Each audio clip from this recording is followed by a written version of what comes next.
T.B.Photo X1.5TFX and welcome back to another video. Well, this time is going to be something that I'm not claiming to be the originator or the innovator of, but I did come up with this little photographic technique before I did any type of research to see if anybody else has beaten me to it to come up with this little technique. Well, this is something from me to you that I affectionately call HDI2R photography. And what is HDI2R photography? Well, it is an amalgamation between HDR and IR photography. If we're gonna do a little breakdown of both of these types, what they are about, well, basically, first of all, HDR photography is an acronym for High Dynamic Range Photography, and that is something that has only been able to be possible because of digital technology in photography. What HDR basically is then is that every digital camera sensor has something that is called a dynamic range. That means that anything below this point is too low a light source for the camera to pick up and will be featured on the photograph as pure black. And up here we have 100% white, which means that everything above this point will be too sharp or too hot a light to be representable on the photo, so the camera will actually interpret this as pure white because it's too high of a light source for the camera to detect, and it can't really distinguish what type of color it is. So that's a little bit about what dynamic range is. And what HDR does is it basically is that you take the camera and do some bracketing. And bracketing is when you take a number of consistent shots, one after the other, and the camera will, at a set interval of your choice, it will change the exposure time, and in that aspect it will change which parts of the image that will be correctly exposed. So you have one picture where the subject of your photograph will be exposed correctly. Then you have one where the sky is exposed correctly, the background exposed correctly, and the foreground exposed correctly. And then you put all of these pictures, no matter, it can be anywhere from 2 to infinity amount of pictures, as many as you basically think is suitable for the subject. And then you put them all into the computer. I'm using Lightroom 6, and Lightroom 6 has a HDR feature. So what it does is that the computer will compilate together all of the pictures at different exposures to one HDR picture, where you can then, edit it so that you have an even distribution of light throughout the entire picture. And if you want to see a really awesome contemporary photographer that really has made HDR to what it is today, love it or hate it, I would really recommend you to take a look at the website Stuck in Customs and the photography, or Mr. HDR himself, former Texan and current New Zealander Trey Ratcliffe. And Trey has basically made HDR to what it is today. And if you take a look at some of his work, I think he even has some of his HDR pictures on display at the Smithsonian Institute. So that tells you a little bit about the guy, right? But anyway, that is HDR photography. But IR photography, well, IR photography has been around since the early 1900s, and it was basically used a bit in World War II as a form of aerial recon type of photography. But I think it was also then developed further during the Cold War, and I wouldn't be surprised one bit if the famous surveillance aircraft, the U-2 and the SR-71 Blackbird, if both of those aircraft didn't shoot IR film at one time or another. But then later in the 1960s, we got something called false color IR film. And false color IR film was very popular for a while among a lot of different artists and photographers and musicians as well.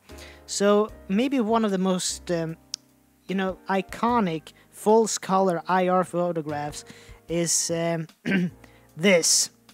This is an LP record for all you guys who don't know out there, and this is probably the world's most famous fisheye photograph. It's the Jimi Hendrix Experience, and this is shot with false color IR film. So, yeah, this is what you could do with IR film in the 1960s. So, this brings us now today. How did I get into this? Well, it all started with this. What is this, you wonder? Well, this is the kit lens that I got when we bought the Nikon D7200. And it's the 18-140 Nikon DX VR 18-140 3.5 to 5.6 GED lens. So, yeah, this is a good starter lens, and it's not a bad lens in any way, but it's not the sharpest knife in the drawer, really. So it has a bit of limitations. It do have a switch for auto or manual focus, and it does have vibration reduction and so on. But I thought about it. What can I do with this lens? Because I do have some other lenses that are a little bit better quality. And this is not bad quality in any way. It's a really great lens. But I thought, what can I do with it? And I started to look around at some different filters and so on that you can put on it. And then I found this. It's an Optica IR filter. This is a 67mm. And it's an infrared R72. And if you look at the back here, it says Optica infrared filter absorbs most of the visible light and it transmits only the infrared light.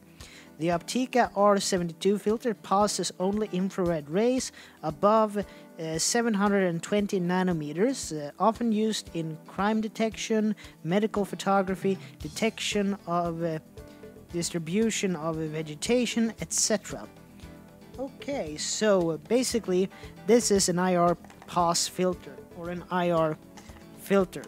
So you put this on the the front of the camera lens, the lens filter thread, and Bob's your uncle. You put it on your camera and you go out and shoot. But a word of caution, really. IR rays is pure. It's heat rays, basically. So never, if you have a camera with an IR filter on it, never, and this is if it's a DSLR camera, because don't put it into the light. It will burn your cornea instantly, more or less, because the pure, IR rays of the sun will be passed through.